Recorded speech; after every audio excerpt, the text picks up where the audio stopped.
Allah'ın salamı olsun sizlərə, əziz izləyicilərimiz.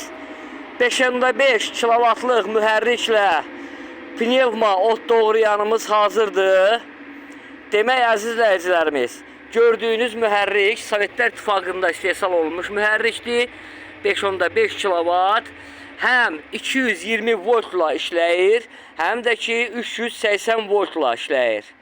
Əziz izləyicilərimiz, demək, ot doğrayanımız otu birbaşa uzaq məsafəyə vura bilir və yaxud da ki ambara.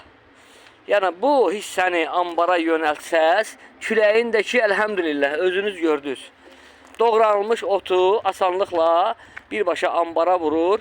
İşinizi gördükdən sonra da qaytarıb bu vəziyyətinə istədiyiniz yerə təkər vasitəsilə daşınması da hasanddır. Allah sizlərdən razı olsun. Allah işlərinizi avan diləsin.